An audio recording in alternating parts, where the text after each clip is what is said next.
UPPCS का interview continue चल रहा है, कैंडिडेट बाहर आए हैं। चलिए डिटेल डिस्कस करते हैं कि उनका इंटरव्यू कैसा रहा, कैसे क्वेश्चन पुटअप किए गए और साथ ही वो क्या मैसेज आपको देने वाले हैं। तो हाय एवरीवन, स्वागत है आपका एक और शानदार वीडियो में। अगर सिविल सर्विस की तैयारी करते हैं तो आप मुझसे जुड़ सकते हैं। मैम, सबसे पहले आपको कांग्रेचुलेशन, और आपका इंटरव्यू हो चुका।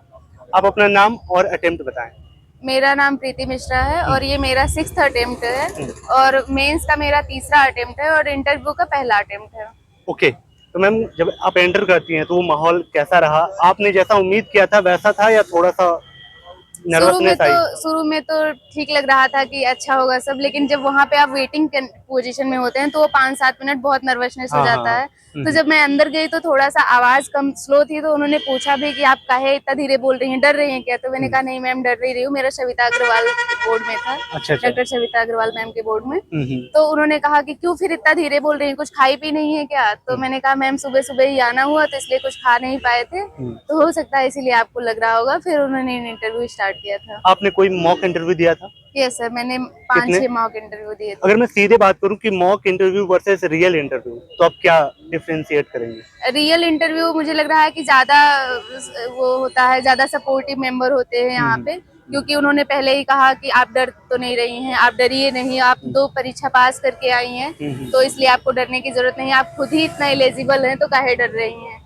तो ऐसे करके उन्होंने सबसे पहले तो ये एकदम नॉर्मल कर दिया और उसके बाद भी चीजें ऐसे नॉर्मल ही होती चली गई। जो मॉक इंटरव्यू में कहते हैं कि आप एंट्री कैसे करते हो, एग्जिट कैसे करते हो, बैठ के हाथ ऐसे कैसे रखना होता, वो जो क्वेश्चंस बताते हैं, क्या यहाँ पे वो सारी चीजें देखी जा रही थी, मेंटेन आपने करके रखी थी, उस चीजों को याद रखा था? हाँ नहीं, ज्यादातर मेरा मॉक में भी ठीक ठाक था, क्योंकि मुझे हो गया था, टाइम देखते भी रहे थे, हाँ हाँ। तो इसलिए मुझे बहुत इन सब में प्रॉब्लम ना, मॉक में बताया भी नहीं था प्रॉब्लम, और मैंने अपना नेचुरल प्रोसेस ही फॉलो किया था। जीएस से आपके ज्यादा क्वेश्चन थे या करंट ओरिएंटेड?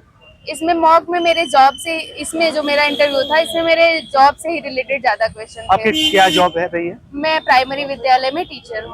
ओके, तो उससे रिलेटेड ओनली? उससे रिलेटेड ज्यादा क्वेश्चन थे। करंट से कुछ नहीं था? करंट से बस 1-2 क्वेश्चन थे कि जैसे अभी वही बताया मैंने कि लोकतांत्रिक चुनाव का, अभी 2024 का चुनाव है तो लोकतांत्रिक परीक्षा का ऐसा कुछ एडिटोरियल आया था। तो मैंने कहा सर शायद मैंने वो एडिटोरियल पढ़ा नहीं, बट मैं अपने तरफ से ये बता सकती हूँ, तो मैंने उस पर उनको जवाब दिया था। आपका एक लंबा एक्सपीरियंस रहा मैम, तो 1 से लेके 4 तक जो जीएस के पेपर्स हैं उसको कैसे डिजाइन किया आपने और कैसे करना चाहिए, एटलीस्ट अगर कोई इनसाइट दे तो। सर मैंने तो बहुत पहले से तैयारी करी थी, तो बहुत सारे नोट्स भी बन गए थे कि जब भी पढ़ने बैठते तब नोट्स बना लेते।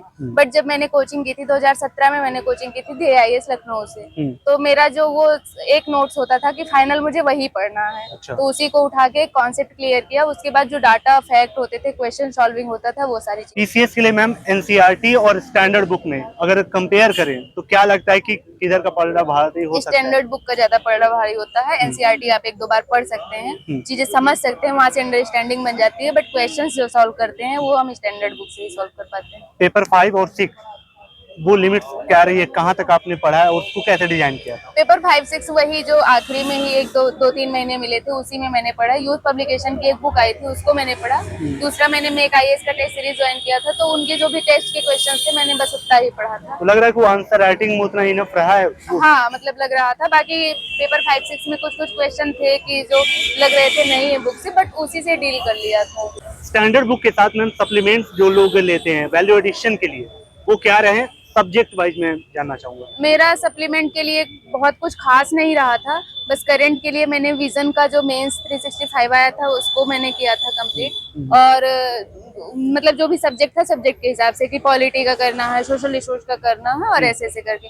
और मेरा दूसरा सप्लीमेंट जो टेस्ट हम देते थे कि टेस्ट के डेली जितने क्वेश्चन आते थे, मेक IAS में मैंने ज्वाइन किया था, तो 7 क्वेश्चन डेली आते थे, तो मैं उसको जो भी वो क्वेश्चन रहते थे उसको नोट्स में बना के रखती थी और फाइनली वही रिवीजन किया था। Only okay.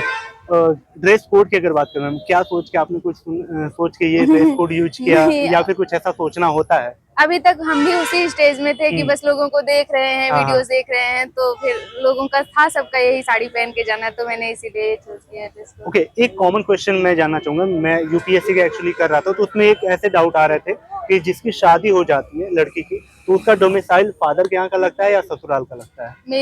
मेरा तो हुई नहीं है, ऐसा तो कुछ है, आपको पता है? फादर के यहाँ का ही लगता है शुरू में शायद। अब मुझे नहीं पता इस बारे में, ओके ओके। वही लोग तो बताएं। मैम लास्ट मैसेज उन एस्पिरेंट के लिए जो 2024 को टारगेट कर रहे हैं, मन की बात क्या है आपके इतने एक्सपीरियंस के आधार पे? हाँ, 2024 में जो भी लोग टारगेट कर रहे हैं उनका मेरा यही कहना है कि सब लोग जितना भी पढ़े हैं अभी तक बस उसको ही बार बार रिवाइज करें, बहुत नया पढ़ने की कोशिश न करें, और टेस्ट जितना मतलब ज्यादा मिल सके, जितना टाइम मिल सके उसी के हिसाब से टेस्ट सॉल्व करें। Wish all the best ma'am. Thank मैं you, उम्मीद sir. करूंगा कि जब अगली बार आपका इंटरव्यू हो तो एक प्रॉपर टॉपर के साथ ही हो। तो चलिए विश ऑल द बेस्ट। अगर कोई क्वेश्चन हो तो आप कमेंट कर दीजिएगा, मैं उन क्वेश्चंस को अगले कैंडिडेट से पूछ लूंगा। चलिए तब तक के लिए thank you so much and bye bye.